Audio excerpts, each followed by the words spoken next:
എല്ലാവർക്കും ഈശോ മിശിഹായ്ക്ക് സ്തുതിയായിരിക്കട്ടെ. പിതാവായ ദൈവത്തിൻ്റെ സ്നേഹവും പുത്രനായ ദൈവത്തിൻ്റെ കൃപയും പരിശുദ്ധാത്മാവിൻ്റെ കൂട്ടായ്മയും ഞങ്ങൾ ഓരോരുത്തരിലും നിറയട്ടെ എന്ന് ഞാൻ പ്രാർത്ഥിക്കുന്നു. നമ്മൾ പലപ്പോഴും പല വ്യക്തികളെയും പല സ്ഥലങ്ങളിൽ വെച്ച് കണ്ടുമുട്ടുമ്പോൾ അവരിൽ പ്രത്യാശയില്ലാത്തൊരവസ്ഥ കാണാറുണ്ട്. ഞാൻ ചോദിക്കുന്നു, നിങ്ങൾക്ക് പ്രത്യാശയുണ്ടോ? അതൊരു ചോദ്യമാണല്ലേ. ഈ ഭൂമിയിൽ ജീവിച്ചിരിക്കുന്ന ഓരോ വ്യക്തികൾക്കും ഏറ്റവും ആവശ്യമായതും ഭക്ഷണം പോലെ തന്നെ വളരെ പ്രധാനപ്പെട്ടതുമായ ഒന്നാണ് പ്രത്യാശ. ജീവിതത്തിൽ പ്രത്യാശയില്ലാത്തവരെ നിരാശർ എന്നല്ലേ പറയേണ്ടത്? അങ്ങനെയെങ്കിൽ ഈ വീഡിയോ കാണുന്ന നിങ്ങൾ ഓരോരുത്തരിലും പ്രത്യാശ നിറയുവാൻ ഞാൻ നിങ്ങൾക്ക് വേണ്ടി പ്രാർത്ഥിക്കുന്നു. ദൈവത്തിൻ്റെ ആത്മാവ് നമ്മളിൽ നിറയുമ്പോഴാണ് നമ്മളിൽ പ്രത്യാശ കൈവരിക്കുന്നത്. വചനം പറയുന്നു, റോമക്കാർക്ക് എഴുതിയ ലേഖനം 15-ാം അധ്യായം 13-ാം തിരുവചനം, പ്രത്യാശയുടെ ദൈവം നിങ്ങളുടെ വിശ്വാസത്താൽ സകല സന്തോഷവും സമാധാനവും കൊണ്ട് നിങ്ങളെ നിറയ്ക്കട്ടെ. അങ്ങനെ പരിശുദ്ധാത്മാവിൻ്റെ ശക്തിയാൽ നിങ്ങൾ പ്രത്യാശയിൽ സമൃദ്ധി പ്രാപിക്കുകയും ചെയ്യട്ടെ. വീണ്ടും വചനം പറയുന്നു, ഏശയ്യാ പ്രവചന ഗ്രന്ഥം 40-ാം അധ്യായത്തിൻ്റെ 31-ാം തിരുവചനം, ദൈവത്തിൽ ആശ്രയിക്കുന്നവർ വീണ്ടും ശക്തി പ്രാപിക്കും. അവർ കഴുകന്മാരെ പോലെ ചിറകടിച്ചുയരും. അവർ ഓടിയാലും ക്ഷീണിക്കുകയില്ല, നടന്നാൽ തളരുകയുമില്ല. ഈ വചനം നാം ശ്രദ്ധിച്ചാൽ വിശുദ്ധ ബൈബിളിലെ ഒരു വലിയ പ്രത്യാശയുടെ വാഗ്ദാനമാണ് ഈ വചനം.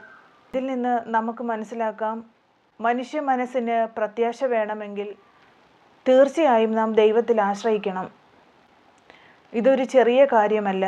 ആഴിയുടെ ആഴങ്ങളിൽ മുങ്ങിത്താഴുന്ന പത്രോസിനെ യേശു ആഴിയുടെ മുകളിലൂടെ നടന്നു വന്ന് കൈപിടിച്ചു ഉയർത്തിയിട്ട് പറഞ്ഞു, ഭയപ്പെടേണ്ട, ഞാൻ നിന്നോട് കൂടെയുണ്ട്.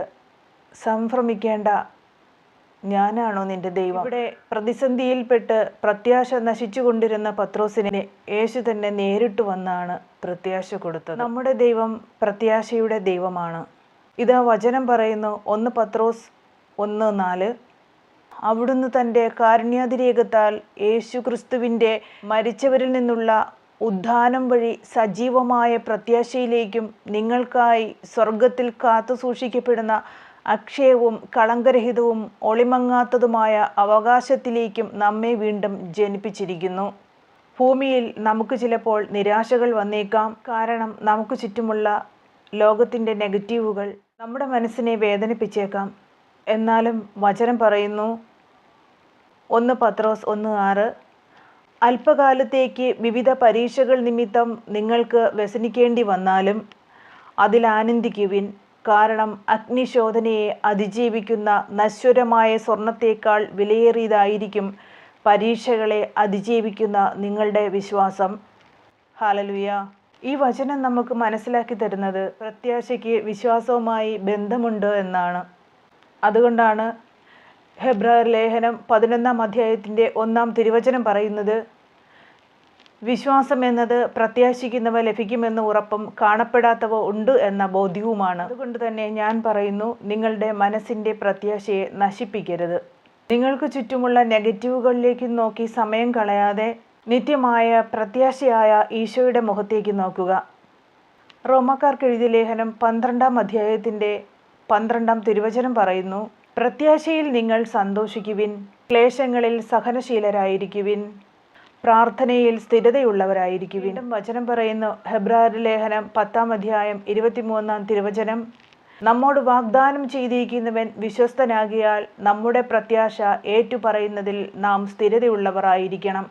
സ്നേഹത്തോടെ ജീവിക്കുന്നതിനും നല്ല കാര്യങ്ങൾ ചെയ്യുന്നതിനും പരസ്പരം പ്രോത്സാഹിപ്പിക്കാൻ എങ്ങനെ കഴിയുമെന്ന് നമുക്ക് ആലോചിക്കാം. അങ്ങനെ നാം പ്രത്യാശയുള്ള ഒരു മനസ്സിൻ്റെ ഉടമയായി മാറാനും മറ്റുള്ളവർക്കൊരു മാതൃകയാകാനും കഴിയട്ടെ. ഈ വീഡിയോയിലെ ഈ വാക്കുകളെല്ലാം ദൈവത്തിൻ്റെ പരിശുദ്ധാത്മാവ് എനിക്ക് വെളിപ്പെടുത്തി തന്നതാണ്. തീർച്ചയായും നിങ്ങളിത് സ്വീകരിക്കണം. ദൈവം നിങ്ങളെ അനുഗ്രഹിക്കട്ടെ. ഹല്ലേലൂയ.